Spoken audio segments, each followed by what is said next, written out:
আউযু বিল্লাহি মিনাশ শাইতানির রাজিম। বিসমিল্লাহির রহমানির রহিম।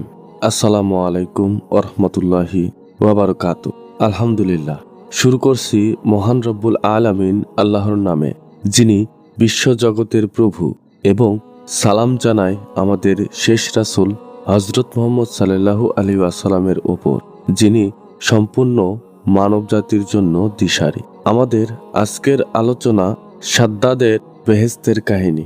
হযরত হুদ আলাইসালাম এর আমলে সাদ্দাদ নামে একজন অতীব প্রভাবশালী এবং পরাক্রমশালী ঐশ্বর্যশালী মহারাজা ছিল। আল্লাহর হুকুমে হযরত হুদ আলাইসালাম তার কাছে ইসলামের দাওয়াত পেশ করেন এবং দাওয়াত গ্রহণ করলে আখেরাতে বেহেশত লাভ, অন্যথায় দোজখে যাওয়ার অবধারিত বলে জানান। সাদ্দাদ হযরত হুদ আলাইসালামের কাছে বেহেশত ও দোজখের বিস্তারিত বিবরণ জানতে চাইলে তিনি জানান। তখন সাদ্দাদ তাকে বলেন, তোমার আল্লাহর বেহেশত আমার প্রয়োজন নেই। বেহেশতের যে নিয়ম ও সুখ শান্তির বিবরণ তুমি দিলে, এমন বেহেশত আমি নিজেই এই পৃথিবীতে বানিয়ে দিব, তুমি দেখে নিও। হযরত হুদ আলাইসালাম তাকে হুঁশিয়ার করে দিলেন, আল্লাহ পরকালে যে বেহেশত তৈরি করে রেখেছেন, তোমার বানানো বেহেশত তার ধারের কাছেও যেতে পারবে না, এবং তুমি আল্লাহর সাথে পাল্লা দেওয়ার জন্য অভিশপ্ত হবে। কিন্তু সাদ্দাদ হুঁশিয়ারির তোয়াক্কা করল না। সে সত্যি সত্যি দুনিয়ার উপর একটি সর্ব সুখময় বেহেশত নির্মাণের পরিকল্পনা করল। তার ভাগ্নে জোহাক তাজি যখন পৃথিবীর অপর প্রান্তে এক বিশাল সাম্রাজ্যের অধিকারী ছিল, অধিকত্ব পারস্যের সম্রাট জামশেদের সাম্রাজ্য দখল করে সে প্রায় অর্ধেক দুনিয়ার প্রতিপত্তি সম্রাটে পরিণত হয়েছিল। মহারাজা সাদ্দাদ সম্রাট জোহাক তাজিকে চিঠি লিখে তার বেহেশত নির্মাণের পরিকল্পনা জানালো। অতঃপর তাকে লিখল যে, তোমার রাজ্যে যত স্বর্ণরৌপ্য, হীরা জহরত ও মণিমণিক্য আছে, তা সব সংগ্রহ করে আমার দরবারে পাঠিয়ে দাও। আর মিশক আম্বর জাতীয় সুগন্ধি দ্রব্য যত আছে তা পাঠিয়ে দাও। অন্যান্য রাজা মহারাজাদের কাছেও সে একইভাবে চিঠি লিখল এবং বেহেশত নির্মাণের পরিকল্পনা জানিয়ে সবাইকে প্রয়োজনীয় নির্মাণ সামগ্রী পাঠানোর আদেশ জারি করল। পৃথিবীর সকল অঞ্চলের অনুগত রাজা মহারাজা তার নির্দেশ অক্ষরে অক্ষরে পালন করল। এবার বেহেশতের স্থান নির্বাচনের পালা। বেহেশত নির্মাণের উপযুক্ত স্থান খুঁজে বের করার জন্য সাদ্দাদ বহু সংখ্যক সরকারি কর্মচারীকে নিয়োগ করল। অবশেষে ইয়েমেনের একটি শস্যশ্যামল অঞ্চলে প্রায় 140 বর্গমাইল এলাকার একটি জায়গা নির্বাচন করা হলো। বেহেশত নির্মাণের জন্য নির্মাণ সামগ্রী ছাড়াও বিভিন্ন দেশ থেকে বাছাই করা দক্ষ মিস্ত্রি আনা হলো। প্রায় 3000 সুদক্ষ কারিগরকে বেহেশত নির্মাণের জন্য নিয়োগ করা হলো। নির্মাণ কাজ শুরু হয়ে গেলে সাদ্দাদ তার অধীনস্থ প্রজাদের জানিয়ে দিল যে, কারো নিকট কোনো সোনা রূপা থাকলে সে যেন তা গোপন না করে এবং অবিলম্বে তার রাজদরবারে পাঠিয়ে দেয়। এ ব্যাপারে তল্লাশি চালানোর জন্য হাজার হাজার কর্মচারী নিয়োগ করা হলো। এই কর্মচারীরা কারো কাছে এক কণা পরিমাণ সোনা রূপা পেলেও তা কেড়ে নিতে লাগলো। এক বিধবার শিশু মেয়ের কাছে 4 আনা পরিমাণ রূপার গহনা পেয়ে তাও তারা কেড়ে নিল। মেয়েটি কেঁদে গড়াগড়ি দিতে লাগলো। তা দেখে বিধবা আল্লাহর নিকট ফরিয়াদ জানালো যে, হে আল্লাহ, এই অত্যাচারী রাজাকে তুমি তার বেহেশত ভোগ করার সুযোগ দিও না। দুঃখিনী মজলুম বৃদ্ধার এই দোয়া সম্ভবত কবুল হয়ে গিয়েছিল। ওদিকে মহারাজা সাদ্দাদের বেহেশত নির্মাণের কাজ ধুমধামের সাথে চলতে লাগলো। বিশাল ভূখণ্ডের চারিদিকে 40 গজ জমি খনন করে মাটি ফেলে মরমর পাথর দিয়ে বেহেশতের ভিত্তি নির্মাণ করা হলো। তার ওপর সোনা ও রূপার ইট দিয়ে নির্মিত হলো প্রাচীর। প্রাচীরের ওপর জমরুদ পাথরের ভীম ও বর্গার ওপর লাল বর্ণের মূল্যবান আলমাস পাথর ঢালাই করে প্রাসাদের ছাদ তৈরি হলো। মূল প্রাসাদের ভিতরে সোনা ও রূপার কারুকার্য খচিত ইট দিয়ে বহু সংখ্যক ছোট ছোট দালান তৈরি করা হলো।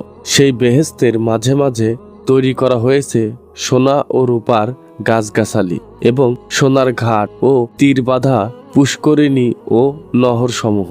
আর তার কোনটি দুধ, কোনটি মধু ও কোনটি শরাব বা মদ দ্বারা ভর্তি করা হয়েছিল। বেহেশতের মাটির পরিবর্তে শোভা পেয়েছিল সুবাসিত মেশক ও আম্বর এবং মূল্যবান পাথর দ্বারা তার মেঝে নির্মিত হয়েছিল। বেহেশতের প্রাঙ্গণ মণিমুক্তা দ্বারা ঢালাই করা হয়েছিল। বলা হয় এই বেহেশত নির্মাণ করতে প্রতিদিন অন্তত 40,000 গাধার বোঝা পরিমাণ সোনা রূপা নিঃশেষ হয়ে যেত। এইভাবে একাধারে 300 বছর ধরে নির্মাণ কাজ সম্পন্ন হয়। এরপর কারিগরগণ সাদ্দাতকে জানালো যে বেহেশত নির্মাণের কাজ শেষ।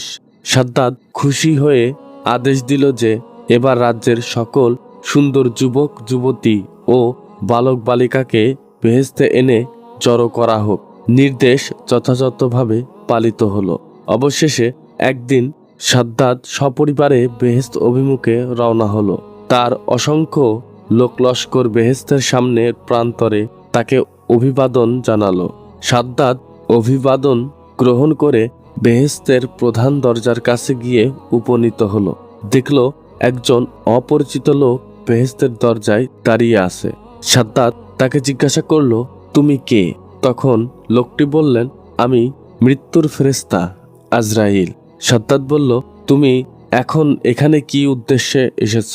আজরাইল আলাইহিসসালাম বললেন, আমার প্রতি নির্দেশ এসেছে তোমার জান কবজ করব। সাদ্দাত বলল, আমাকে একটু সময় দাও, আমি আমার তৈরি পরম সাধের বেহেশতে একটু প্রবেশ করি এবং এক নজর ঘুরে দেখি। আজরাইল বললেন, তোমাকে এক মুহূর্তও সময় দানের অনুমতি নেই। সাদ্দাত বলল, তাহলে অন্তত আমাকে ঘোড়া থেকে নামতে দাও। আজরাইল বললেন, না, তুমি যে অবস্থায় আছো সেই অবস্থায় তোমার জান কবজ করা হবে। সাদ্দাত ঘোড়া থেকে এক পা নামিয়ে দিল, কিন্তু তা বেহেশতের চৌকাঠ স্পর্শ করতে পারল না। এই অবস্থায় তার মৃত্যু ঘটল। তার বেহেশতের আশা চিরতরে নির্মূল হয়ে গেল। ইতিমধ্যে আল্লাহর নির্দেশে হজরত জিব্রাইল আলাইহিসসালাম এক প্রচণ্ড আওয়াজের মাধ্যমে সাদ্দাতের বেহেশত ও লোকলস্কর সব ধ্বংস করে দিলেন। এভাবে সাদ্দাতের রাজত্ব চিরতরে নিশ্চিহ্ন হয়ে গেল। বলা হয় যে হজরত মুআবিয়া রাদিয়াল্লাহু আনহুর রাজত্বকালে আব্দুল্লাহ বিন কালব নামক এক ব্যক্তি ইয়ামেনের একটি জায়গায় একটি মূল্যবান পাথর পেয়ে তা হজরত মুআবিয়া রাদিয়াল্লাহু আনহুর এর নিকট উপস্থাপন করেন। সেখানে তখন কাব বিন আহবার উপস্থিত ছিলেন। তিনি উক্ত মূল্যবান রত্ন দেখে বললেন, এটি নিশ্চয় সাদ্দাত নির্মিত বেহেশতের ধ্বংসাবশেষ। কেননা আমি রাসূল সাল্লাল্লাহু আলাইহি ওয়াসাল্লামকে বলতে শুনেছি যে আমার উম্মতের মধ্যে আব্দুল্লাহ নামক এক ব্যক্তি সাদ্দাত নির্মিত বেহেশতের স্থানে গিয়ে কিছু নিদর্শন দেখতে পাবে। তবে সাদ্দাতের যে ঘটনাটি এখন বর্ণনা করা হলো তা নিয়ে অনেক মতভেদ রয়েছে। বলা হয় সাদ্দাতের জন্ম কাহিনী, সাদ্দাত ও সাদিদের জীবন কাহিনী, সাদ্দাতের বেহেশতের লাগামহীন বিবরণ, বেহেশতের পূর্বের তার মৃত্যু ইত্যাদি যা কাহিনী বলা হয় সবই বানোয়াট, ভিত্তিহীন কথা। কিছু ইহুদিদের বর্ণনা ও কিছু জালিয়াগণদের কাল্পনিক গল্প কাহিনী। এই বিষয়ক কোনো কিছুই রাসূল সাল্লাল্লাহু আলাইহি ওয়াসাল্লাম থেকে কোনো সহিহ বা জয়ীফ সনদে বর্ণিত হয়নি। অনেকে আবার এই মিথ্যাকে আল্লাহর নামেও চালিয়ে দিয়েছেন। এক লেখক লিখেছেন, সে বেহেশতের কথা স্বয়ং আল্লাহ তাআলাও কোরআন পাকে উল্লেখ করেছেন যে, হে মুহাম্মদ, সাদ্দাত পৃথিবীতে এমন বেহেশত নির্মাণ করেছিল দুনিয়ার কোনো মানুষ কোনোদিনই ওইরূপ প্রাসাদ বানাতে পারে নাই। আল্লাহ কালামের কি জঘন্য বিকৃতি। এখানে কোরআনের সূরা ফজর এর 6 থেকে 7 আয়াতের অর্থকে বিকৃত করে উপস্থাপিত করা হয়েছে। মূলত অনেক মুফাসসির এ আয়াতের তাফসিরে সনদবিহীনভাবে এ সকল বানোয়াট কাহিনী উদ্ধৃত করেছেন। আবার কাসাসুল আম্বিয়া জাতীয় গ্রন্থে সনদবিহীনভাবে এগুলো উল্লেখ করা হয়েছে। সবই মিথ্যা কথা। এ বিষয়ে ইবনু কাসির বলেন, অনেক মুফাসসির এ আয়াতের ব্যাখ্যায় ইরাম শহর সম্পর্কে এ সকল কথা বলেছেন। এদের কথায় ধোঁকাগ্রস্ত হবে না। এ সকল কথা সবই ইহুদিদের কুসংস্কার ও তাদের কোনো কোনো জিন্দিকের বানোয়াট কল্পকাহিনী। এগুলো নিয়ে তারা মূর্খ সাধারণ জনগণের বুদ্ধি যাচাই করে, যারা যা শোনে তাই বিশ্বাস করে। কোনটা সঠিক এবং কোনটা ভুল তা তা যাচাই করার তৌফিক আমাদের সকলকে আল্লাহ পাক দান করুন, আমিন। ইনশাল্লাহ এ সম্পর্কে সহিহ হাদিসগুলো বিবরণ সহ আগামীতে ভিডিও বানিয়ে আপনাদের সামনে পেশ করা হবে, এবং আপনাদের যদি এ বিষয়ে কোনো কিছু আয়ত্তে থাকে তাহলে অবশ্যই কমেন্টের মাধ্যমে জানাবেন। আর যদি কোনো ভুল অথবা কোনো ত্রুটি থেকে থাকে তাহলে আমাকে ক্ষমা করবেন। ইনশাল্লাহ দেখা হবে আগামী পর্বে। সে পর্যন্ত সবাই ভালো থাকুন, সুস্থ থাকুন। আল্লাহ হাফেজ।